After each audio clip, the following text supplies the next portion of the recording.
සාදු කියන්නේ. වාසනාවන්ත පින්වතුනි, අද ඔබ කවුරුත් බෞද්ධ රූපවාහිනිය, බෞද්ධ ගුවන් විදුලිය, බෞද්ධ මාධ්‍ය ජාලයත් එක්ක එකතු වෙලා ධර්ම දානමේ පින්කමක් තමන්ගේ ජීවිතයට සිදු කරගන්න දවසක්. සාමාන්‍යයෙන් අපිට දන් දීලා පින් කරගන්න පුළුවන්කම තියෙනවා. හැබැයි මේ දෙන දානයන් අතර සබ්බ දානං ධම්ම දානං ජිනාති කියන සියලු දානයන්ට වඩා උතුම්ම දානේ බවට පත් වෙන්නේ ධර්ම දානය. තව කෙනෙකුට දහම් පණවිඩයක්, ධර්ම කාරණයක්, ජීවිතය ගැන නොඇසූ ධර්මයක් අහන්න අවස්ථාව ලැබලා දෙනවා නම් ඒක තමයි අපේ ජීවිතය අපි කරගන්න අග්‍රතම දානමේ පින බවට පත් වෙන්නේ. ඒ නිසා අද දවසේ මේ පින්වතුන් ධර්ම දානමේ මහා පිනක් ජීවිතයට එකතු කරගන්න දවසක්. විශේෂයෙන් බොහෝ වෙලාවට අපි ධර්මයේ ශ්‍රවණය කරනවා, බණ කියවනවා, බණ අහනවා. මේ හැම දෙයකම මූලික අරමුණු හොයාගෙන යනකොට අපිට පේනවා එක්ක මිය පරලොවගේ ඥාතියෙක් වෙනුවෙන් පින් අනුමෝදන් කරවන්න. මිය පරලොවගේ ඥාතීන්ට පින් දෙන්න. අපි වැඩිපුරම බණ අහලා තියෙන්නේ එවැනි කරුණු මුල් කරගෙන. දැන් සාමාන්‍යයෙන් අපි කරන පින් දහම් තුල අපිටම හිතෙන්න පුළුවන් අනේ අපි මේ තරම් පින් කරනවා. අපි මිය පරලොවගේ ඥාතීන් වෙනුවෙන් 7 දවසින් පින්කම් කරනවා, 3 මාසින් පින්කම් කරනවා, අවුරුද්දෙන් කරනවා. අවුරුදු ගණන් හිතා සිහි කර පින් දෙනවා. හැබැයි මේ පින ගන්නවද?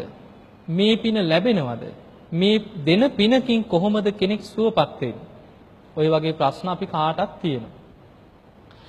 පින්වතුනි, බුදුරජාණන් වහන්සේගේ ධර්මයේ පෙන්නනවා කෙනෙක් මිය පරලොව ගියාට පස්සේ දැන් අපි ගමු දෙමව්පියෝ ඥාතීන් කවුරු හරි තමන් එක්ක එකට ජීවත් වෙලා කෙනෙක් මිය පරලොව ගියාට පස්සේ අපිට ඔහුට අතින් අතට යමක් දෙන්න පුළුවන් කමක් නැහැ. දැන් අපි වෙනදා කෑම කන විදිහටම පිඟ බෙදලා මෙන්න කරලා අනින් දෙන්න පුළුවන් කමක් නැහැ. ඊළඟට අපි ඇඳුමක් ගත්තා මෙන්න අපේ මිය පරලොව ගියෙක් අම්මට තාත්තට ආච්චිට සීයාට කියලා වෙනම අවුරුද්දට ඇඳුමක් දෙනවා වගේ ගෙනල්ලා Tamanට තෑග්ගක් හැටියට අතින් අතට යමක් දෙන්න පුළුවන් කමක් නැහැ. අන්න ඒ නිසා බුදුරජාණන් වහන්සේ පෙන්නනවා අපිට පුළුවන්කම තියෙන්නේ පිනක් කරලා ඒ පින අනුමෝදන් කරනකොට පින් ගන්න පුළුවන් තැනක ඉන්නවා නම් අර පින අනුමෝදන් වෙනවත් සමගම ඒ අවශ්‍ය දේ ලැබෙනවා. දැන් අපි ගමු අපි වස්ත්‍ර දන් දීලා පින් දෙනකොට ඒ අයට වස්ත්‍ර පහළ වෙනවා. අපි ආහාර පාන දන් දීලා පින් දෙනකොට ආහාර පාන පහළ වෙනවා. පැන් දන් දෙනවා, වතුර පූජා කරනවා. එතකොට මේ වගේ පැන් දන් දෙනකොට ඒ අයගේ පිපාසි සංසිඳෙනවා. එතකොට මේ වගේ සමහර වෙලාවට අපි කුටියක් හදලා පූජා කරන්න පුළුවන්. මොනවා හරි වහලයක් සෙවිලි කරන්න දෙයක් දෙන්න පුළුවන්. මේ වගේ යම්කිසි අපි දෙන දේට අනුව තමයි ඒ කෙනාට ඒ පහළ වෙන දේවල් ලැබෙන්නේ. හැබැයි බුදුරජාණන් වහන්සේගෙන් ජානුස්සෝනි කියලා බමුණෙක් ඇවිල්ලා අහනවා ස්වාමීනි අපි මිය පරලොව ගියායට පින් දෙනකොට ඒ දෙන හැමෝම මේවා ලබනවද කියලා. එතකොට බුදුරජාණන් වහන්සේ වදාළ සුදුසු තැනදී ලැබෙනවා, නුසුදුසු තැන ලැබෙන්නේ නැහැ කියනවා. දැන් ඔක එකපාරට අපිට තේරෙන්නේ නැහැනේ. අර බමුණ අහනවා නේ ස්වාමීනි සුදුසු තැන මොකද්ද, නුසුදුසු තැන මොකද්ද? මට තේරුම් ගන්න විස්තර ඇතුව කියලා දෙන්නේ කියලා. එතකොට බුදුරජාණන් වහන්සේ වදාලා බ්‍රාහ්මණය මේ කෙනෙක් මිය පරලොව ගිහිල්ලා අපි ගමු ගොඩාක් අකුසල්ම කර හිටපු කෙනෙක් කියලා. මරණයටපත් වෙලා නිරේ උපදිනවා. එතකොට නිරේ ගිය කෙනෙකුට අපි මෙහි මොන විදිහේ දාන දීලා මොන විදිහේ විශාල පින්කම් කර පින් දුන්නත් ඒ පින් ගන්න පුළුවන් කමක් නැtei කියලා. එයා දන්නේ සමහර විට අපි මෙහි පාංශකුල දෙනකොට එහි ලෝදිය බොනවා. දන්නේ නැහැ. පින් ගන්න පුළුවන් කමක් නැහැ. ඒ අපායේ වැටුණාට පස්සේ නිරේකට ගියොත් නම් පින් ගන්න පුළුවන් තැනක් නෙමෙයි. පින් ගන්න බැරි අභෞවිය තැනක් හැටියට විස්තර කරනවා. ඊළඟට ධර්මයේ පෙන්නනවානේ තිරිසන් අපාය යන සත්වය ගැන. දැන් කෙනෙක් මරණයටපත් වෙනකොට ගොඩාක් අකුසල්ම කර ඉඳලා තිරිසන් අපාය කියන කර්මය හදාගෙන තිරිසන් ලෝකෙ ඉපදිච්ච කෙනෙකුට අපි මිය පරලෝකීය ඥාතීන් වෙනුවෙන් පින් කර කර පින් දෙනවා. දැන් තිරිසන් සත්තු දන්නවද සාදු සාදු කියලා අපේ ඥාතීන් අපිට පින් දෙනව නේද කියලා අනුමෝදන් වෙන්නේ? එහෙම දන්නේත් නැහැ. එතකොට තිරිසන් සත්තුන්ට කෑම බීම ලැබෙන්නේ මේ කවුරුත් දෙන පින් නිසාද? තමන් හොයාගෙන ගිහිල්ලා මොනවා හරි හොයාගෙන ගිහින් කනවා මිසක්. අන්න ඒ නිසා තිරිසන් අපායේ ඉපදිච්ච සත්වේකුටත් පෙර ජීවිතේ ඥාතීන් පින් දුන්නා කියලා ඒ පිනෙන් සුවපත් වෙන්න පුළුවන් කමක් නැහැ. ඊළඟට අපි ගමු මනුස්ස ලෝකේ. මැරෙනකොට මොකක් හරි කරපු හොඳ පිනක් මතුවෙලා එයා මනුස්ස ලෝකේ ඉපදුනා කියලා. හොඳට පින් කරගත්ත කෙනෙක්. දැන් එයාගේ පෙර ජීවිතේ නෑදෑයෝ පින් කරලා පින් අනුමෝදන් කරනවා. දැන් ඒ කෙනාට මනුස්ස ලෝකේ ඉපදුනාට පස්සේ කන්න බොන්න ලැබෙන්නේ පෙර ඥාතීන් දෙන පින් නිසාද? නෑ. දැන් ඔබ හිතන්න ඔබ ජීවත් වෙන්නේ ඔබ යමක් හම්බ කරගත්තොත්නේ. ඔබේ උත්සාහයෙන් වීරියෙන් ඔබ යමක් ගොඩනගා ගත්තොත් ඔබ කරපු වපුරපු දේවල් වලට අනුව ඔබට ලැබෙන දේ ලැබෙනවා. ඔබ උත්සාහයෙන් හම්බ කරගත්තොත් ඔබට කන්න බොන්න පුළුවන්. දැන් අපිම හිතමු අපේ පෙර ජීවිතේ අපේ පෙර මනුස්ස ලෝකෙම ඉඳලා ආයි ඉපදුනා කියලා. දැන් අපේ ඉහි නෑයෝ පින් දෙනවා ඇති. අනේ අපේ අම්මා නැතිලා දැන් අවුරුදු 40යි 50යි 60යි කිය එහෙ පින් දෙනවා. අපි මේ පින් අනුමෝදන් වෙලා අපිට මෙහි ආහාර පහන ලැබෙනවද පිඟන් වලට? එහෙම නෑ. එතකොට මනුස්ස ලෝකේ ඉපදිච්ච කෙනෙකුට අර පෙර ඥාතීන් පින් දුන්නා කියලා ඒකෙන් සුවපත් වෙන ඒ පින අරගෙන සැප ලැබෙනව නෙමෙයි. ඊළඟට අපි දෙවියන්ට පින් දෙනවා. බුදුරජාණන් වහන්සේ වදාලා අපි දෙවියන්ට පින් දෙනකොට අපේ පින නිසා දෙවියෝ ජීවත් වෙනව නෙමෙයි. කෙනෙක් හිතන්න පුළුවන් ওই දෙවියෝ ඉන්නෙත් අපි දෙන පින් නිසානේ. දෙවියෝ කියන්නේත් අපේ පිනෙන් යැපෙන පිරිසක්. ඒක වැරදි. දෙවියන්ට අපි පින් දෙනකොට බුදුරජාණන් වහන්සේ පෙන්නනවා දෙවියන් කියන්නේ පින් කරගත්ත පිරිසක්. අපට වඩා පින් දහම් කරලා පින බලවත් වෙලා තමයි සුගතියේ ඉපදිලා තියෙන්නේ. එතකොට එවැනි දෙවිවරු බලනවා මනුස්ස ලෝකේ කෙනෙක් පින් කරනකොට අනේ අසවල් අය මේ විදිහට ධාර්මිෂ්ඨව ජීවත් වෙනවා පින් දහම් කරනවා අපිවත් සිහිපත් කරලා අපිටත් පින් දෙනව නේද මේ අය සුවපත් වේවා කියලා මේ පින් අනුමෝදන් වෙන දේවතාවරු අපට ආශිර්වාද කරනවා කියන. එතකොට අපි දෙවියන්ට පින් දෙනකොට පෙරලා ඒකේ ප්‍රතිඵලයේ ආශිර්වාද රැකවරණ ඔක්කොම තියෙන්නේ කාටද? පින් දෙන කෙනාට. අපිටමයි. එහෙම නැතුව අපේ පිනෙන් දෙවියන්ට දිව්‍ය භෝජන ලැබෙනව නෙමෙයි. දෙවියන් අපි පින් දෙනකොට සතුටු වෙලා අපිට ආශිර්වාද කරනවා. එතකොට අපි දෙන පිනකින් සුවපත් වෙන්න පුළුවන් මිය පරලොවගේ ඥාතියා පින් අපේක්ෂාවෙන් ඉන්න പ്രേතාත්මික ඉන්න කෙනෙකුට තමයි ඒ පින් අරගෙන සුවපත් වෙන්නේ. ඥාතීන් අතරත් പ്രേතයෝ අතරත් ධර්මයේ සඳහන් වෙනවා පින් ගන්නෙ නෑ විශාල පිරිසක්. පිනට ද්වේෂ කරනවා. සමහර പ്രേත කොටස් ඉන්නවා නිජ්ජාම තන්හික කියලා പ്രേතයෙක් ගැන ධර්මයේ තියෙනවා. ඒ කණ්ඩායමේ උපදින പ്രേතයන් කුසගින්නේ පිපාසයෙන් මුළු ඇඟම දනවා කියන. හරියට රත් වෙච්ච ගල් තලාවකට උණ දළු ටිකක් කපලා දැම්මට පස්සේ ඇකිරිලා යනවා රස්නෙට. අන්න ඒ වගේ උඩුබැලි අතට කෑ ගහනවා විලාප දෙනවා කියන කුසගින්නේ. හැබැයි කොයි තරම් පින් කර පින් අනුමෝදන් කරත් පින් ගන්න බෑ කියනවා. ඒකට හේතුව පෙන්නනවා මනුස්ස ලෝකෙදි පිනට ගැරහීමේ විපාක කියන. දැන් නැද්ද මනුස්ස ලෝකේ ඉන්නේ නැද්ද? තමන් කරන පිනකුත් නැහැ කෙනෙකුට පිනක් කරන්න දෙන්නෙත් නැහැ. පින් කරන කෙනාටත් බනිනවා. මොකටද උඹලා දන් දෙන්නේ? පිස්සුද කියලා. එතකොට මේ වගේ දන් දෙන කෙනාට බනිනවා, පින් කරන කෙනාට බනිනවා, පිනට නිග්‍රහ කරනවා, පින කඩාකප්පල් කරන්න කටයුතු කරනවා. මේ වගේ පිනට නිග්‍රහ කරපු කෙනා මරණින් මත්තේ പ്രേත ලෝකයකට වැටුණත් බුදුරජාණන් වහන්සේ වදාලා පින් ගන්න බැරි പ്രേත කොට්ටාසයක තමයි කියන උපදී. අර කරපු අකුසලේ විපාකේ හැටියට. ඊළඟට තියෙනවා කුණු පාස කියලා പ്രേත කොටසක් ගැන විස්තර කරනවා මල කුණු තමයි කියන ආහාර කරගන්න. කොච්චර පින් දුන්නත් ඒ පිනෙන් ආහාර පාන ලැබෙන්නේ නැහැ කියන. ඒ අයගේ ආහාර තමයි මල කුණු. මිනි පුච්චනකොට උතුරලා යන උරුණු තෙල් ආග්‍රහණය කරනවා කියන. මිනි කුණු වෙනකොට ගලන ඕජාව ආග්‍රහණය කරනවා කියන. දරුවෝ ලැබෙනකොට ගලන ගැබ්මල ආග්‍රහණය කරනවා කියන. අර අසූචි වර්ග කුණු වර්ගම තමයි ආග්‍රහණය කරන්නේ. එවැනි പ്രേතයන්ටත් කොච්චර පින් දුන්නත් පින් ගන්න බෑ කියන. එතකොට අපි දෙන පිනෙන් සුවපත් වෙන්නේ. ඒ වගේ තව තියෙනවා පාංසු පිසාච. ගූතකාදක කියලා പ്രേත කොටසක් ගැන තියෙන අසූචි ආග්‍රහණය කරන പ്രേතයෝ ගැන මේ වගේ ධර්මයේ නොයේක් പ്രേත කණ්ඩායම් ගැන විස්තර වෙනවා. ඒ අතර ඉන්නවා පරදත්තූප කියලා പ്രേත කොටසක්. අන්නේ പ്രേතයන්ගේ ස්වභාවය හැම වෙලාවෙම බලාගෙන ඉන්නේ අනේ අපේ ඥාතීන් අපිට දැන් පිනක් දෙයි. අපේ දූ දරුවෝ ඥාතීන් මට දැන් පින් අනුමෝදන් කරයි දැන් මං වෙනුවෙන් පිනක් කරයි කියලා හැම වෙලාවෙම පින් ගන්න බලාගෙන ඉන්න പ്രേත කොටසක් ඉන්නේ. අන්නේ අයට තමයි කියන්නේ පරදත්තූප പ്രേතයෝ කියලා. අන්නේ වැනි പ്രേතයෙකුට විතරයි කියනවා කෙනෙක් පින් දෙනකොට ඒ පින් අනුමෝදන් වෙනකොටම සුවපත් වෙන්නේ. ඒකත් මේ වගේ. දැන් අපිට පින් දීලා දැන් අපි හිතනවනේ අනේ අපේ එක්කෝ මැරිච්ච අම්මා හරි තාත්තා හරි ආච්චි හරි සීයා හරි මේ පින් අරගෙන සුගතිය යනවා නම් හොඳයි. දිව්‍ය ලෝකෙකවත් යනවා නම් අපි ආසයිනේ යවන්න. හැබැයි අපිට ඕන විදිහට සුගතිය යවන්න බෑ. ඒ ඉන්න ආත්මය තුල යම් කිසි සැපයක් ලබලා දෙන්න පුළුවන් తాවකාලිකව එච්චරයි.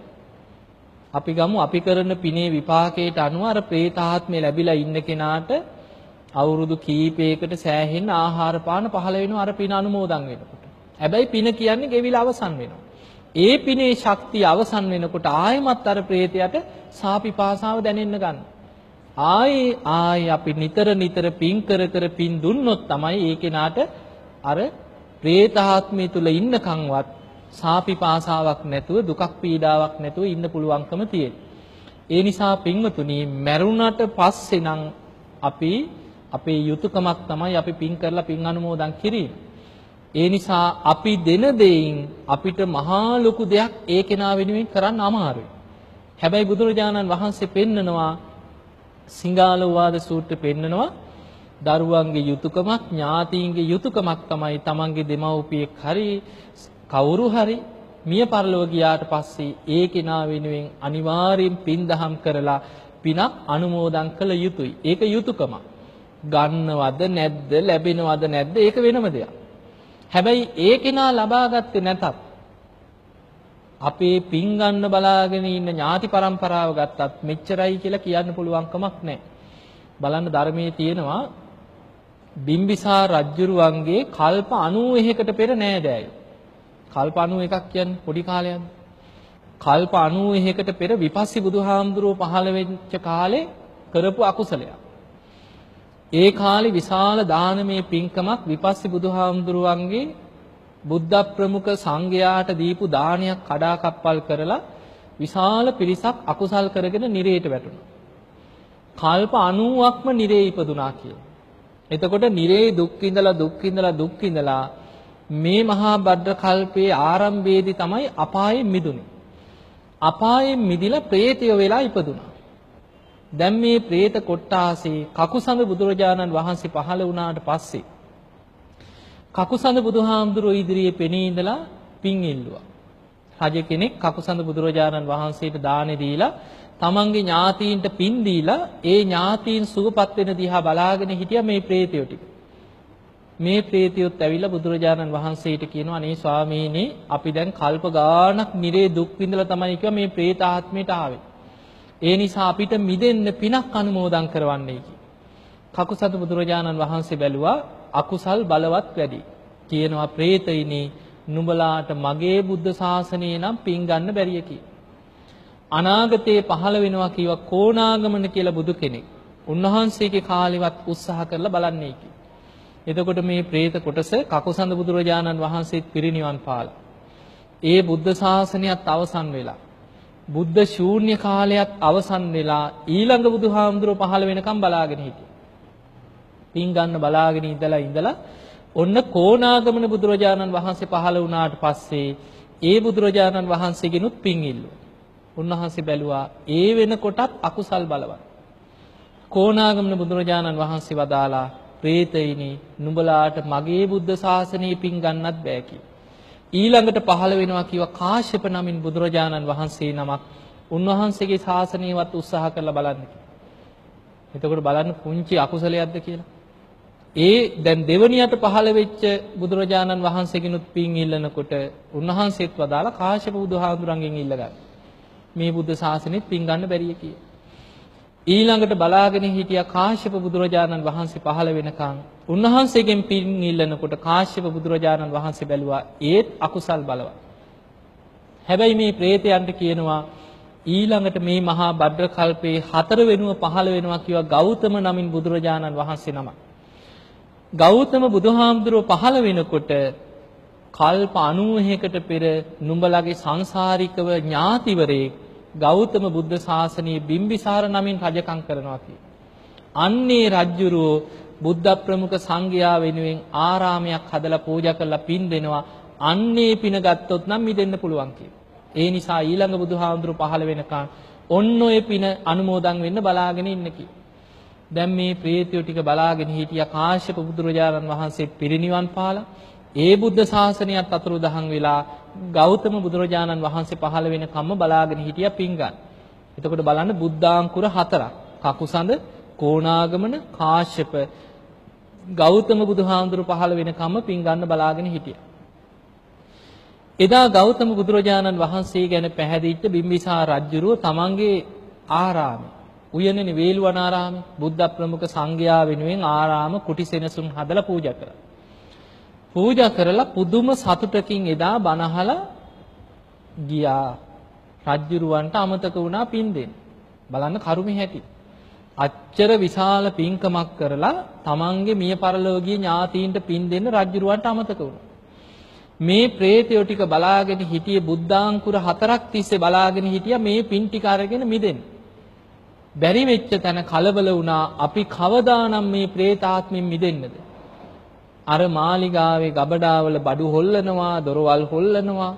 රෑ ඉලි වෙනකන් මාලිගාවේ කලබල කරා. රජුරුව බය වුණා රෑ තිස්සේ අපි මේ තරම් විශාල පිනක් කරලා මොකද මේ රෑ ඉලි වෙනකන් නිදා ගන්නත්. පහවදා උදේම බුදුරජාණන් වහන්සේ මුණ ගැහිලා ගිහින් කියනවා ස්වාමීනි භාග්‍යතුන් වහන්සේ අපි මේ තරම් විශාල පිනක් කරලා ඊයේ රෑ ඉලි වෙනකන් නිදා ගන්න ලැබුණ නැහැ කිව්වා මාලිගාවේ මේ වගේ බොහෝ භයානක ශබ්ද ඇහුණා කියලා. අන්න එතකොට බුදුරජාණන් වහන්සේ බැලුවා පින් අපේක්ෂාවෙන් බුද්ධාංකුර 4ක් තිස්සේ බලාගෙන හිටපු ඥාති පින් ගන්න බැරි වෙලා කලබලයටපත් වෙලා මේ තමන් ඉන්නවා අපිට පිනක් දෙන්න කියලා ඇඟෙව්වා. ඒ වෙලේ බුදුරජාණන් වහන්සේ ඒ කාරණේ කියනකොට රජුරෝ කියනවා ස්වාමීනි එහෙමනම් බුද්ධ ප්‍රමුඛ සංඝයාට මන් දින 7ක් මාලිගාවේ දානේ දෙනවා ඥාතීන්ට අනුග්‍රහ පිණිස. බුදුරජාණන් වහන්සේ ආරාධනාව පිළිගත්තා.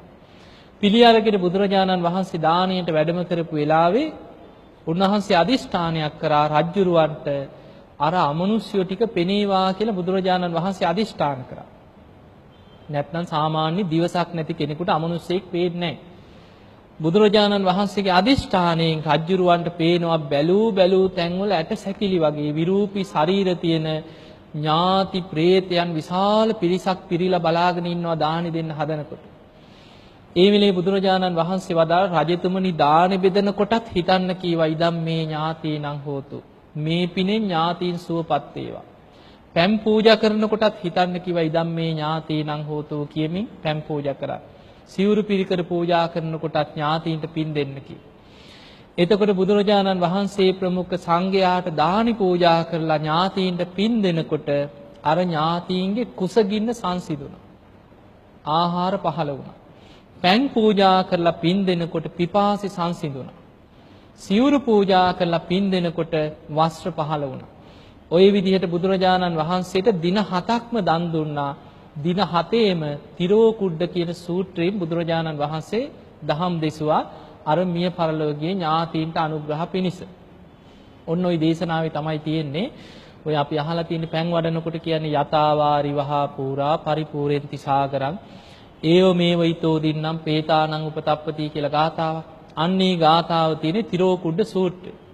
ඒ දේශනාවේ තියෙන්නේ ඒ ගාථාවේ තියෙන්නේ හරියට ඉහළ ඉඳන් ගලාගෙන යන ජල පහරක් පහළ තියෙන හිස්තැන් පිරී ඉතිරීගෙන මහා සාගරයට වතුර ගලාගෙන යනවා. අන්න ඒ වගේ පින් දහම් රැස් කරගත්ත කෙනෙක් තමන්ගේ ජීවිතයේ පින් රැස් කරගෙන මිය පරලෝකීය ඥාතීන්ට පින් දෙනකොට ඒ අයගේ ජීවිතත් පිනෙන් පිරීලා ඉතිරිලා ඒ අය සුවපත් වෙනවා කියලා. එතකොට පින්වතුනි අපිට මේවෙන් පේනවා කෙනෙක් මිය පරලොව ගියාට පස්සේ යමක් රැස් කරගන්නවා කියලා හිතාගෙන ජීවත් වෙන එක බොහොම භයානක දෙයක්. මොකද සමහරු ඉන්නවා එහෙම අදහස් වල ඉන්නවා. අපිට හම්බ වෙනවා දැන් මම ඇඹිලි පිටියේ මේ ළඟදී ධර්ම දේශනාවකදී වයසක අම්මා කෙනෙක් අනේ හාමුදුරන්ව බලන්න ආසයි කියලා ඉතින් දරුවෝ එක් කරගෙන ඇවිල්ලා බණ ඉවර වෙච්ච ගමන් එක්කන් ආවා. අවුරුදු 85ක් විතර ඇති. ඉතින් මගේ යන බණ ධර්ම දේශනා නිතර අහනවා කියලා. ඉතින් මම ගොඩක් වෙලා කතා කරලා මම ඇහුවා අනේ හාමුදුරනේ පොඩි කාලේ ඉඳන් සීල් ගන්නවයි කියලා. මේ ඉහේ කෙස් ගන්න සාංගික දාන දීලා තියෙනවා කියලා. කටින පින්කම් 10ක් කරා කියලා. ඉතින් මම ඔය ඔක්කොම අහගෙන ඉඳලා මම කිව්වා ඉතින් අම්මා දැන් ගොඩාක් පින් කරලා තියෙනවනේ බය වෙන්න දෙයක් නැහැ නේ අම්මට කියලා. ඒ වුණාට හාමුදුරනේ කියන්න බෑ කිව්වා. විශ්වාස නැtei කිව්වා. ඒ නිසා මම නම් කියලා තියෙන්නේ මගේ ළමයින්ට මම මැරුණට පස්සේ උඹලා හොඳට මට දානයක් දීලා පින් දීපල්ලා කියලා කිව්වා. ඔන්න බලන්න අච්චර පින්කම් කරපු අම්මා හිතාගෙන ඉන්නේ මැරුණට පස්සේ ළමයින්ගේ පින් අනුමෝදන් වෙන්න. හරිද වැරදිද? Tamanට තියෙන්න එපා මම පින් කරගත්ත කෙනෙක්. මම මෙච්චර කටින පින්කම් කරා. මම මේ තරම් දානි දුන්නා. මම ඒකාන්තයෙන්ම සුගතියමයි කියලා Tamanට Taman කරපු පින ගැන විශ්වාසයක් තියෙන්න එපා. එතකොට බලන්න කොච්චර පින් කරලා තිබුණත් Tamanට Tamanගේ පින ගැන විශ්වාසයක් නැහැ. ඒ නිසා පින්තුනේ පින් කරන්න පෙරම අවශ්‍ය දේ තමයි කර්මඵල විශ්වාසය තියෙන්න ඕන. ඒකයි බුදුරජාණන් වහන්සේ පෙන්වන්නේ පළවෙනිම දේ තමයි තෙරුවන් සරණ යන්න ලෞකික සම්මාදිට්ඨිය ඇති කෙනෙක් වෙන්න කියලා. ලෞකික සම්මාදිට්ඨිය උගන්වන්නේ තමන් කරන පිනේ විපාක තමන්ට ලැබෙනවා කියලා ඒ ගැන තමන්ට විශ්වාසයක් තියෙන්න ඕන. එහෙමනම් අපි මෙච්චර දන් දුන්නා කියලා අපිට විශ්වාසය තියෙනවා නම් තමන් දැනගන්න ඕනේ එහෙමනම් මම ගොඩක් පින් කරගත්ත කෙනෙක්. මම මේ වගේ පින් කරගත්තා. ඒ නිසා මම බය නැහැ. මං කොහොමද සුගතියමයි කියලා තමන්ට තමන් ගැන විශ්වාසයක් තියෙන්න ඕන. මැරුණට පස්සේ දැන් මෙච්චර පින් කරලා මැරුණට පස්සේ ළමයින්ට කියන්න ඕනේ මට පින් දීපල්ලා කියලා. අන්න ඒ නිසා පින්වතුනි ජීවත් වෙලා ඉන්න කාලේ හැම වෙලෙම හිතන්න මරණ මංචකයේ දක්වාම ධර්මයෙන් එන්න පුළුවන්කම තියෙනවා. දේශනාවල් වල තියෙනවා දැන් ওই ධනංජානි කියලා බමුණෙක් ගැන තියෙනවා මරණාසන්න වෙනකොට නිරේ යන්න කර්මයේ හැදිච්ච බමුණේ. පුළුවන් තරම් අකුසල් කර කර හිටියා. සාරිපුත්ත හාමුදුරුවෝ දැක්කහම කතා බහ කරනවා. උන්වහන්සේ පිණ්ඩපාත යනවා දැක්කොත් දාන ටිකක් තිබ්බොත් ගිහින් බෙදනවා. හැබැයි සාරිපුත්ත හාමුදුරුවෝ කියනවා බ්‍රාහ්මණයේ ඔය වගේ දේවල් නම් කරන්න එපා, අකුසල් කරන්න එපා, අපායයි. ඒ මොන උපදෙස් කිව්වත් ධර්මේ නම් හැසිරුනේ නැහැ. ස්වාමීනි ඉතින් ඔබ වහන්සේ නම් කියයි කියන. අපිට තමයි වැඩ කටයුතු තියෙන්නේ. ඒ නිසා අපි ධර්මයෙන් හරි අධර්මයෙන් හරි අපිට ඕනේ කීයක් හරි හම්බ කරගන්නේ කියලා. ඔහොම කියා පුළුවන් තරම් දුස්සීලව හිටියා. ඉඳලා මරණාසන්න මොහොතේ පෙර නිමිති පහළ වෙන්න පටන් ගත්තා. බොහෝ දිනෙකට මරණාසන්න කාලේ එනකොට නිමිති පහළ වෙනවා. මේක බොහොම භයානක දෙයක්. මේක ධර්මයේම තියෙනවා. නිරේ යන්න කර්මය හැදෙනවා නම් සමහර වෙලාවට ඊට පෙර සතියක් දෙකක් වගේ තියලා සමහරුන්ට ගිනි දැල් පේනවා. යමපල්ලු පේනවා. තමන්ව ඇදගෙන යනවා පේනවා. කපනවා කොටනවා මේවා පේනවා. සමහරු කෑ ගහනවා විලාප දෙනවා. එහෙම අපි ළඟට ඇවිල්ලා කියනවා සමහර. අනේ හාමුදුරනේ අපේ අම්මා මැරුණේ මෙහෙමයි තාත්තා මැරුණේ මේ විස්තර කියනවා සමහර. කෙනෙක් රෝද පුටුවක් ගෙනත් දෙන්න ඇවිල්ලා මම ওই කරපු පින්කමකට රෝද පුටු එකතු කරපු වෙලාවේ ඉතින් දරුවෝ රෝද පුටුවක් ගෙනහලා පූජා කරලා මට කියනවා අනේ හාමුදුරනේ මං ඉතින් මේ මැරිච්ච තාත්තගේ නම කියලා හොඳට පින් දුන්නා. පින් දුන්නාට පස්සේ මේ දරුවෝ කියනවා අනේ හාමුදුරනේ තාත්තා නම් පින් ගන්න තැනක නැතුව ඇති කියලා. මං අහුවා ඇයි ඒ කියලා. හාමුදුරනේ නැති වෙන්න සතියක් විතර තියලා කෑ ගැහුවා කීවා අර දොර වහපිය පේන්නේ නැද්ද ගින්දර එනවා මාව පිච්චෙනවෝ කියලා කෑ ගහනවලු දොර වහපන් කියලා. දොර වැහුවට පස්සේ කෑ ගහනවලු ඇයි පේන්නේ නැද්ද මේ ජනෙල් වලින් ගින්දර එනවා මාව පිච්චෙනවෝ කී කෑ ගහනවා. රෑ 30 යටිගිරියෙන් කෑ ගැහුවා කිව්වා මට උල් වලින් අනිනවා මාව කපනවා උඹලට පේන්නේ නැද්ද මගේ අතපය කපනවෝ කී රෑ 30 කෑ ගහනවා කී. මෙහෙම කෑ ගහලා තමයි කිව්ව මැරුණේ. මේ විස්තරේ කියලා මේ දරුවෝ කියනවා අනේ හාමුදුරනේ තාත්තනම් ඉන්නකම් පිනක් කරපු මිනිස්සෙක් නෙමෙයි කියලා. කරුණු ඇත්තම කියලා කිව්වා හාමුදුරුවෝ අපි කවුද කින්න මන්ද කියන්න එපා බනටත් කීවට කමක් නැtei කියලා. නැත්නම් අහගෙනත් ඇතිනේ. ඉතින් ඒ නිසා අපිට පේනවා ඔන්න මරණාසන්න වෙනකොට වෙන දේ.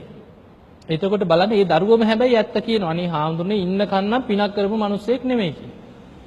හැබැයි ඉතින් පෝස්ටරේ තියෙන්නේ නැති නිවන් සැප ලැබේවා කියලා නේ. ඒක ඉතින් කොහොමත් ගහනවනේ. හැබැයි බලන්න කොයිතරම් භයානකයිද කියලා.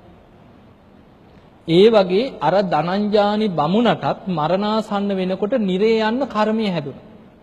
සාරිපුත්ත හාමුදුරන්ට ඉක්මනට පණිවිඩයක් එව්වා. බ්‍රාහ්මණයාට හොඳටම අමාරුයි. ඉක්මනට සාරිපුත්ත හාමුදුරන්ට පුළුවන් නම් මාව බලන්න එන්නේ කියලා පණිවිඩයක් එවලා තිබ්බා. ඉතින් සාරිපුත්ත මහරහතන් වහන්සේ ගියා. යනකොට ඇඳේ උඩුබැලිය අතට වැතිරිලා හොඳටම වේදනාවෙන් විලාප දිදී ඉන්නවා. ඉතින් සාරිපුත්ත හාමුදුරුවෝ ගිය ගමන් අහනවා බ්‍රාහ්මණේ කොහොමද ඔබට ඉවසන්න පුළුවන් දැහුවා. කච්චිතේ කමනිය. ඔබට දරා ගන්න පුළුවන්. කච්චි යාපනිය. ඔබට ඉවසන්න පුළුවන්. ඔබේ දුක් වේදනා එන්න අඩු වෙනවද වැඩි වෙනවද කියලා අසනීපේ ගැන ඇහුවා. දේශනාවේ තියෙනවා මේ බමුණ කියනවා Tamanට දැනෙන දේවල්. ස්වාමීනි කෙනෙක් ඔළුව වටේට මගේ කඹයක් වෙලලා කිටි කිටි ගාලා හිස හිර කරනවා වගේ විශාල වේදනාවක් ඔළුවෙන් දැනෙනවා කිය. තියුණු පිහියක් අරගෙන මගේ හිස් මුදුන පලනවා වගේ තේරෙනවා කිය. මස් කපන පිහියකින් බඩ තීරු තීරු කපනවා වගේ දැනෙනවා කියන වේදනාව. ඊළඟට කියනවා 4 දිනක් මාව උස්සන් ගිහිල්ලා ගිනි අඟුරු වලකට දාලා මාව පුච්චනවා වගේ ඇඟම පිච්චෙනවා දනවා කිය. ඉතින් සාරිපුත්ත හාමුදුරුවෝ දැනගත්තා මේ බමුණා ඉන්නකම් පිනක් කරපු බමුණෙක් නම් නෙමෙයි. දැන් නම් මේ අපාය යන්නම තමයි කර්මය හැදිලා තියෙන්නේ. සාරිපුත්ත මහරහතන් වහන්සේ කියනවා දැන් ඔබ මේ විදිහට හිතන්න ඕන කියලා. දැන් ඉතින් මැරෙන්න යන කෙනා අන්තිමට මරණ බයත් එක්ක කොහේ හරි එල්ලෙන්න බලනෝනේ.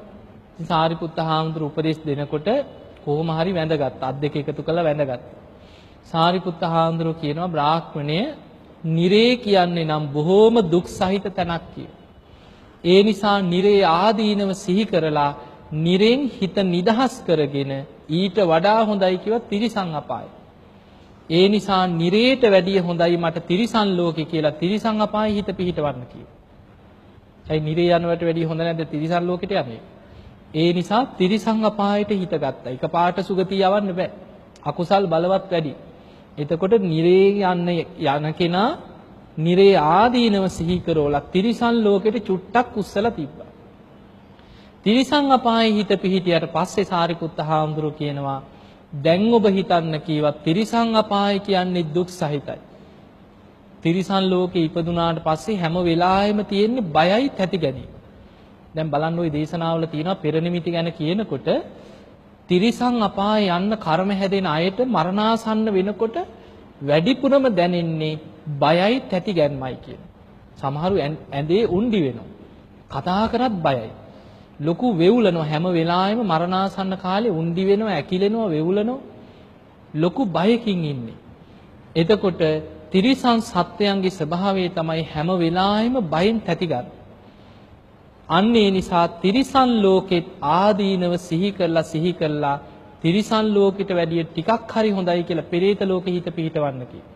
දැන් බලන්න නිරේන් තිරිසන් ලෝකෙට ගත්තා. එතනින් පෙරේත ලෝකෙට හිත පිහිටෙව්වා. ඇයි කවුරු හරි දෙන පිනක් හරි අනුමෝදන් වෙලා ඉන්න බැරිය? പ്രേත ලෝකෙ හිත පිහිටියට පස්සේ උන්වහන්සේ කියනවා දැන් ඔබ හිතන්න කීවා പ്രേත ලෝකෙ කියන්නේ දුක් සහිතයි. අන්න එතනට ආවට පස්සේ තමයි එතන ආදීනව සිහි කරන්නේ. ඒ නිසා പ്രേත ලෝකෙත් ආදීනවම හිතලා ඊට වඩා හොඳයි මට මනුස්ස ලෝකෙ කියලා මනුස්ස ලෝකෙ හිත පිහිටවන්න. හැබැයි මනුස්ස ලෝකේ Tamanට ඕන හැටියට හිත පිහිටවන්න බෑ. සාරිපුත්ත හාමුදුරුවෝ මේ වෙලාවේ සිල් සමාදන් කරලා තුනුරුවන් ගැන සද්ධාව ඇති වෙන විදිහට බණ කියනකොට අන්න හිතේ සද්ධාව ඇති වෙනවා. තුනුරුවන් ගැන හිත පහදිනවා. අන්න එහෙම හිතේ පැහැදීම සද්ධාව ඇති වෙනකොට പ്രേත ලෝකෙන් හිත මිදිලා අන්න මනුස්ස ලෝකෙ හිත පිහිටියා. දැන් මනුස්ස ලෝකෙත් හිත පිහිටියට පස්සේ සාරිපුත්ත හාමුදුරුවෝ කියනවා බ්‍රාහ්මණීය මනුස්ස ලෝකෙ කියන්නේ දුක් සහිතයි කියලා. ඇයි දැන් මැරෙන්න වැටෙනකම්ම දෙයක් කරගන්න බැරි වුණානේ. ඒ නිසා මනුස්ස ලෝකෙත් ආදීනවම හිතලා ඊට වඩා හොඳයි කිව්ව චාතු මහරජික දිව්‍ය ලෝකෙ. හැබැයි දෙව්ලොව යන්න නම් තියෙන්න ඕන කරුණු පහක්. සද්ධා, සීල, සුත, ත්‍යාග, ප්‍රඥා කියන. ඒවට කියන්නේ සීක බල. තුනුරුවන් ගැන සද්ධාව තියෙන්න ඕනේ සුගතියක්. සීලවන්තකම තියෙන්න ඕනේ. සුත කියන්නේ දහම් දැනුම හොඳට දියුණු කරගෙන තියෙන්න. ත්‍යාග සම්පත්තිය කියන්නේ අතහැරීම, දන් දීම, පින් කරගෙන තියෙන්න. ප්‍රඥාව කියන්නේ ධර්මයේ නුවණින් විමසලා ඇති කරගත්ත වැටහීමක් ටික ටික හරි දියුණු කරගෙන තියෙන්න ඕනේ. එතකොට මේ කරුණු පහ වැඩෙන විදිහට සාරිපුත්ත හාමුදුරුවෝ බණ කියන. අර කරුණු කියාගෙන යනකොට වැඳගෙන අහගෙන ඉන්න බමුණගේ හිතේ මේ කරුණු පහ ටික ටික වැඩිගෙන ගියා. මනුස්ස ලෝකෙනුත් හිත මිදිලා දිව්‍ය ලෝකෙ හිත පිහිටියා. සාරිපුත්ත හාමුදුරුවෝ තවදුරටත් බණ කියාගෙන යනකොට හිතේ සමාධියක් ඇති වුණා. සමාධිය ඇති වෙනකොටම බ්‍රහ්ම ලෝකෙ හිත පිහිටියා. සාරිපුත්ත හාමුදුරන්ට හිතුණා ඉතින් බ්‍රහ්ම ලෝකේ යන්න තමයි බ්‍රාහ්මණ ආගමේ අය කැමති වෙන්නේ. මහා බ්‍රහ්ම දෙවියෝ ළඟ උපදින්න තමයි බමුණෝ ආස කරන්නේ. ඒ නිසා බ්‍රහ්ම ලෝකේ යන්න උපකාර වෙන විදිහට සතර බ්‍රහ්ම විහරණ ගැන මං කියලා දෙනවා කියලා මෛත්‍රී, කරුණා, මුදිතා, උපේක්ඛා වඩන හැටි උගන්වලා උන්වහන්සේ වැඩියා. ටික දුරක් යනකොටම අර බමුණා අර ධර්මයේම මෙනෙහි කරගෙන මරණයටපත් වෙලා බ්‍රහ්ම ලෝකේ පහළ වුණා. එතකොට මේක තියෙනවා මජ්ක්‍ධිම නිකායේ ධනංජානි කියන සූත්‍රේ.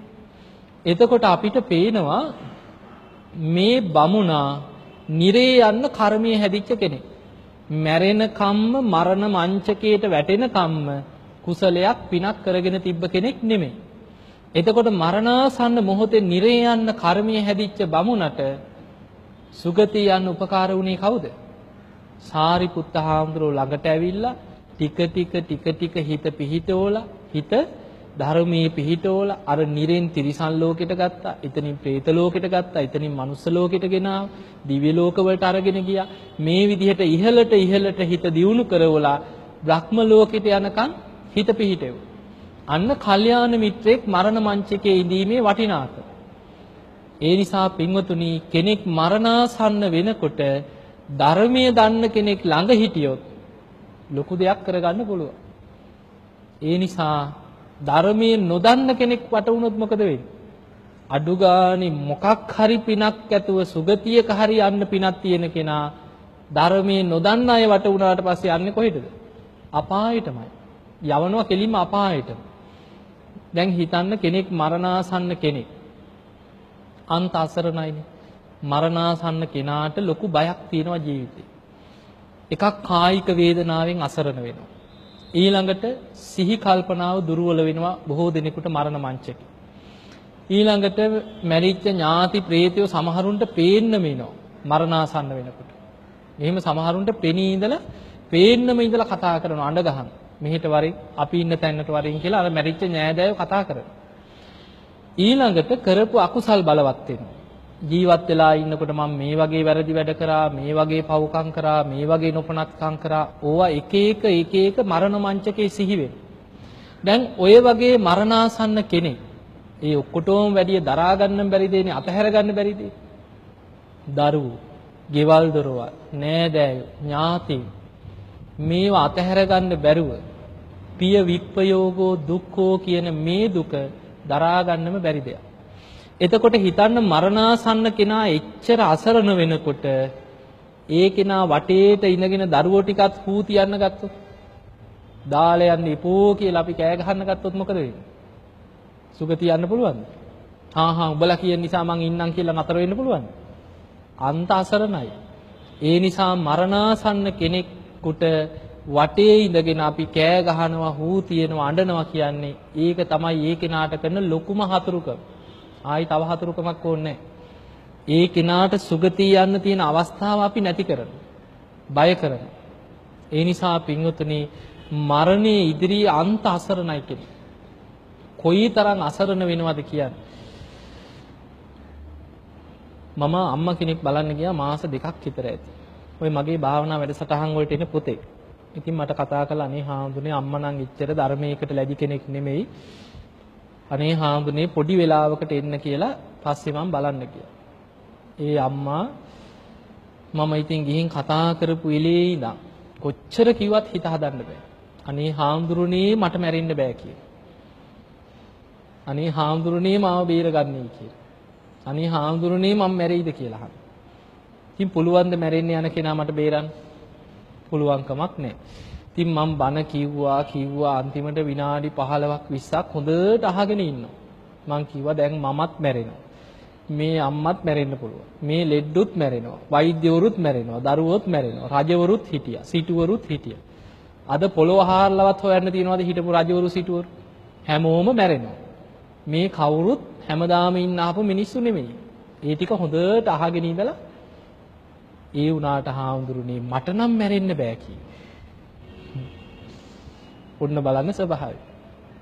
බලන්න කොච්චර අසරණයිද කියලා කිව්වා කොච්චර ධර්මයේ කිව්වත් හිතට යන්නේ. ඇයි ජීවත් වෙලා ඉන්නකොට මරණය ගැන අනිත්‍ය ගැන හිතලා තිබ්බ කෙනාට විතරයි මරණ මංචකේ පවා කියන බණ ටික හිතට යන්නේ.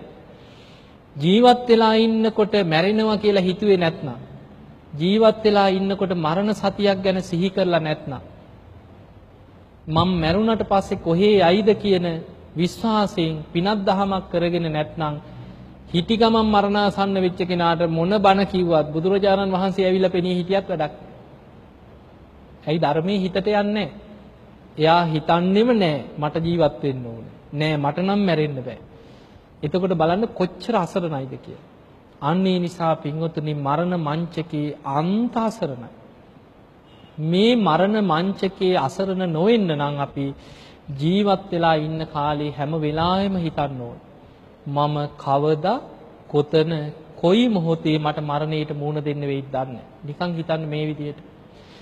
මව් කුසට ඇතුල් වෙච්ච වෙලාවේ ඉඳන් හැම මොහොතකම ගෙවෙන හැම මොහොතක් තප්පරයකම කොච්චර මව් කුසේ දරුව මැරෙනවද?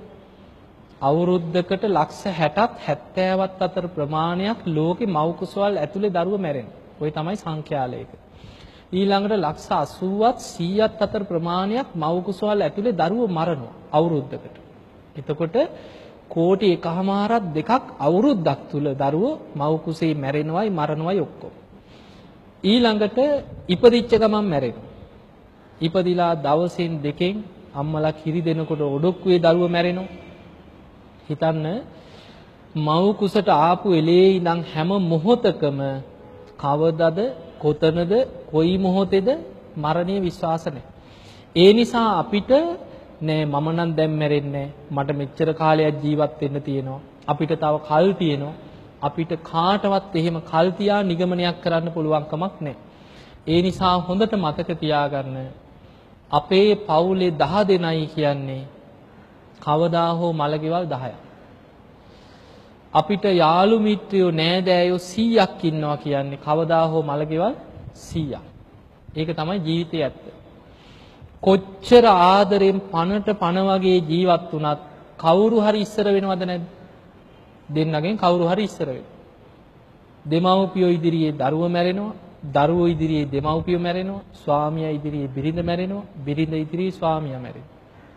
බුදුරජාණන් වහන්සේ උපමාවකට පෙන්නනවා මරණය කියන්නේ හරියට ගවයෝ මරණ ගව ඝාතකේ හරක් රංචුවක් කොටු කරගෙන ඇවිල්ලා තියාගෙන එක එක දවසට සමහර වෙලාවට වයසක එක්කෝ හරකෙක් ගෙනියනවා ඒක පැටියෙක් ගෙනියනවා Tamanට අවශ්‍ය ගවයා අරගෙන මරන්න ගන්නවා දවස ගානේ අර රංචුවේ. අන්න ඒ වගේ බුදුරජාණන් වහන්සේ වදාලා ගවයන් මරන්නා එක එක ගවයාව මරණයට අරගෙන යනවා වගේ නෑදෑයෝ ඥාතීන් යාළු මිත්‍රයෝ හඬා වැළපෙද්දී එක එක්කෙනා මාරය අරගෙන යනවා කියනවා Tamanට ඕන වෙලාවට. ඒ නිසා අපි කොච්චර ඇඬුවත් වැළපුණත් දුක්ුණත් කෙනෙක් මිය පරලෝ ගියාට පස්සේ අපිට තියෙන්නේ ඒ කෙනා ගැන සුපිනේන යථාපි සංගතං කියන. හරියට සිහිනයකින් එකතු වුණා වගේ කියන. පටිබුද්ධෝ පුරිසෝන පස්සති. සිහිනයකින් අපි හීනෙන් දකින්න කට්ටියෙක් එකට ඉන්නවා විනෝද වෙනවා විහිළු තහළු කරනවා කනවා බොනවා. හීනෙන් නැගිට්ටට පස්සේ අවදි වුණාට පස්සේ ඒක මතකයක් විතරයි. ඒවම් පියාහිතං ජනං පේතං කාලකතන්න පස්සති කිය. අන්න ඒ වගේ තමයි කියනවා අපි ප්‍රිය කරපු අය. අපි එකට ඉඳලා අපිත් එක්ක මේ වගේ හිටියා, මේ වගේ විහිළු තහළු කරා, මේ වගේ ජීවත් වුණා, මේ වගේ විනෝද වුණා. ඒව ගැන අපි සිහි කර මතකයක් හැටියට විතරක් සිහි කරනවා මිසක් මිය පරලොව ගිය අය ආයේ එන්නේ නැහැ. ඒ නිසා පින්වතුනි මරණය කියලා කියන්නේ හරි පුදුම දෙයක් ජීවිතේ. අපි කාටත් කවදා හෝ කොයි මොහොතක හෝ මරණයට මුහුණ දෙන්න සිද්ධ වෙනවාමයි. ඊළඟ දේ තමයි සංසාර ගමන ගැන හිතනකොට දේශනාවලම බලන්න තිය අර සාරිපුත්ත හාමුදුරන්ගේ ආත්ම පහකට කලින් අම්මා කෙනෙක් ප්‍රේතියක් වෙලා පින් ඉල්ලපු සිදුවීමක් තියෙනවා. මහා කාශ්‍යප හාමුදුරන්ගේ ආත්ම 3කට කලින් අම්මා උන්වහන්සේ පිණ්ඩපාත යනකොට නගරෙ හිඟා කනවා හිඟන්නේ. මහා කාශ්‍යප හාමුදුරන්ට ලුණු නැති කැඳේ එකක් පූජා කරා හිඟමන යන ගමන් හම්බෙච්ච. උන්වහන්සේ කැඳ ටික පූජා කරලා වඳිනකොට කියනවා මෑණියනි ඔබ ආත්ම 3කට පෙර මගේ අම්මා කියලා. එතකොට උන්වහන්සේ රහත් වෙලා අම්මා හිඟා කනවා පාරේ ආත්ම 3කට කලින් අම්මා. මේ සංසාර ගමන දිහා බලනකොට අපේම දෙමව්පියෝ ඥාතීන් වෙච්ච අය දැන් ඇති නිරිසත්තු වෙලා. මහපාරේ යනකොට තිරිසන් සත්තු අතර ඕනේ තරම් ඇති අපේ නෑදෑයෝ ඥාතියෝ හම්බෙනවා ඇති. පෙරේත ලෝකේ අනන්තවත් ඇති. ඒ නිසා පින්වතුනි මේ සංසාර ගමන තුල බුදුරජාණන් වහන්සේ පෙන්වන්නේ පිරිසක් එකට ජීවත් වුණත් ගබ්බ මේකේ උප්පජ්ජන්ත පින් කරගෙන තිබ්බ කෙනා මරණින් මත්තේ මව් කුසකට ඇදිලා යනවා. සග්ගං සුගතිනෝ යන්ති. තවත් සද්ධාදී ගුණධර්ම වඩාගත්ත කෙනා සුගතිය උපදිනවා. ඊළඟට අකුසල් කරගත්ත කෙනා නිරේ උපත කරා යනවා. පරිනිබ්බන්ති අනාසවා. ධර්මයේ දියුණු කරගෙන ධර්මයේ අවබෝධ කරගත්ත කෙනෙක් හිටියොත් අන්නේ කෙනා ගැලවිලා යනවා. අන්නේ නිසා අපි මේ යන්නේ අපිට ඕන විදිහකට යන ගමනක් නෙමෙයි. අන්නේ නිසා හොඳට මේ සංසාර ගමනේ අනතුරු හිතන්න. අනතුරු හිතුවොත්මයි ධර්මය අවබෝධ කරගන්න වීරියක් ඇති වෙන්නේ. එහෙම නැත්නම් අපිට මේක දැනෙන්නෙම නැහැ. පස්සේ බැරිය. දැන් බෑ. කම්මැලි. පස්සේ ওই ධර්මයේ දිනු කරන ඌව පස්සේ කරගන්න දේවල්. ඒ වගේ අපිට ප්‍රමාදයටමයි හිත හැදෙන්නේ. අපිට අප්‍රමාදී බව ඇති වෙන්නෙම මේ සංසාර ගමනේ භයානකකම අනතුරු මම දැන් මැරිලා කොහේ යයිද කියන එක නිතර තමන්ගෙන් අහන්න ඕනේ. අන්න එතකොට තමන්ට බයක් ඇති වෙනවා මම තාම අපායෙන් මිදිච්ච කෙනෙක් නෙමෙයි. බැරි වෙලා හරි පෙර අකුසලයක් හරි මතුවෙලා මම අපායට ඇදිලා ගියොත් කවුද මාව බේරගන්නේ? අන්නේ ගැන නිතර හිතන කෙනා තමයි අප්‍රමාදී කෙනෙක් බවට පත් වෙන්නේ. එහෙමනම් පින්වතුනි හැම දිනාම දැඩි අදිෂ්ඨානයක් ඇති කරගන්න අපි කාගේ ජීවිත දවසින් දවස මොහොතින් මොහොත ෂණයෙන් ෂණය මරණයට ලං වෙනවා. කවදා කොතන කොයි මොහොතේ හුස්ම ටික යයිද කියලා අපි කාටවත් කියන්න පුළුවන් කමක් නැහැ. එහෙමනම් මමත් මරණයේ ඉදිරියේ අප්‍රමාදීව සද්ධා, සීල, සුත, ත්‍යාග, ප්‍රඥාදී ගුණධර්ම දියුණු කරගෙන මමත් ධර්මයේම අවබෝධ කරගන්න කෙනෙක් බවට පත් වෙනවා කියන අදිෂ්ඨානය ඇති කරගමු. එහෙමනම් අද මේ ධර්ම කරුණු ටික ශ්‍රවණය කිරීමෙන් අපි රැස් කරගත්ත සියලු පුණ්‍ය ධර්මයන් පින් කැමති සියලු දෙවියන්ට අනුමෝදන් කරමු. දෙවියෝ මේ පින් දැක බලා අනුමෝදන් වෙත්වා. දෙවියන්ගේ දිව්‍ය ආශීර්වාද වර්ධනය කරගෙන සියලු දෙවියෝ වහවහ සසර දුකින් අත මිදේවා කියලා සාදු කියලා දෙවියන් පින් දෙන්න. ඒ වගේම අද ධර්ම දේශනාවේ දායකත්වයේ දරනවා පානකාව පාර E31න් 1 රංවල කෑගල්ලේ චන්ද්‍රානි සුබසිංහ මහත්මිය මූලිකම අරමුණු බවට පත් වෙනවා. විජේසිරි ජයසිංහ මහතා මියගොස් අවුරුදු 2ක් ගත වීම නිමිත්තෙන් එතුමාට පින් අනුමෝදන් කිරීමත් ඒ වගේම ජනහිත පවුලේ මව සහ පියා ඇතුළු පැමිණිච්ච සියලු දෙනාට ආශිර්වාද කිරීමත් පවුලේ මිය පරලෝකීය සියලු ඥාතීන්ට පින් දීමත්. විශේෂයෙන් කල්පනා කරගන්න තමන් නමින් මිය පරලෝකීය ජයසිරි ජයසිංහ ඒ මිය පරලෝකීය ඒ මහත්මයා වගේම වර්ග પરම්පරාවල් වල මිය පරලෝකීය සියලුම ඥාතීන් ධර්ම ශ්‍රවණය කරපු ඔබ නමින් මිය පරලෝකීය ඥාතීනු සිහිපත් කරගෙන මේ පින් අනුමෝදන් කරමු. මිය පරලෝකීය ඥාතීන් මේ පින් දැක බලා අනුමෝදන් වෙත්වා. ඒ අයගේ පරලෝක ජීවිත සැපවත් වේවා සුවපත් වේවා වහවහ සසර දුකින් අත මිදේවා කියලා සාදු කියලා පින් අනුමෝදන් කරන්න. ඒ වගේම සුජීවත්ව ඉන්න පවුලේ දූ දරු ඥාති හිත මිත්‍ර ආදී හැම දිනාටමත් ධර්ම ශ්‍රවණය කරපු ඔබගේ පවුල් වල සෑම සියලු දිනාටමත් මේ සියලු පින ඒකාකාර උපකාර වේවා. කාය චිත්ත පීඩා දුරු වේවා.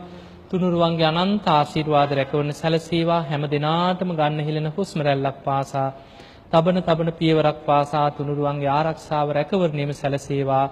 උතුම් වූ ධර්මාවබෝධයේ පිණිස මේ පින හැම දිනාටම උපකාර වේවා කියන ප්‍රාර්ථනය ඇති කරගන්න.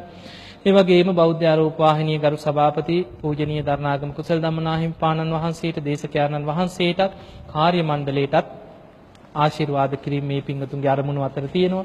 එහෙමනම් ඒ හැම දිනාටමත් ඔබ හැම දිනාටමත් මේ පිනෙන් ධර්මාවබෝධයම ලැබේවා කියන ප්‍රාර්ථනය ඇති කරගන්න. බොහොම වැඳ ගන්න. අභිවාදන සීලිස්ස නිච්ඡං වද්ධා ප්‍රචායිනෝ චත්තාරෝ ධම්මා වඩ්ඩಂತಿ ආයුවන්නෝ සුඛම් බලං ආයුරාෝග්‍ය සම්පatti සග්ග සම්පatti මේවච අතෝ නිබ්බාන සම්පatti මිනාතේ සමිච්ඡතු. හැමදෙනාම නිදුක් වේවා නිරෝගී වේවා සුවපත් වේවා හැමදෙනාටම තෙරුවන් සරණයි.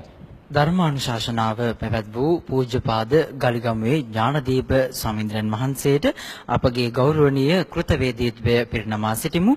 ස්වාමීන්ද්‍රයන් වහන්සේ සිදු කරන්නා වූ ශාසනික මෙහෙවර හේතු කොට ගනිමින් ස්වාමීන්ද්‍රයන් වහන්සේට උතුම් වූ චතුරාර්ය සත්‍ය අවබෝධ වේවායි අපි සාදුනාදයක් පවත්වා ප්‍රාර්ථනා කරමු. සාදු සාදු සාදු. ඒත් සමගින් බෞද්ධ රූප වාහිනී නාලිකාවේ ධම් සභා මණ්ඩපය අප මෙලෙසින් නිමවට පත් කරනවා. ඔබ සියලු දෙනාට සම්මා සම්බුදු සරණයි.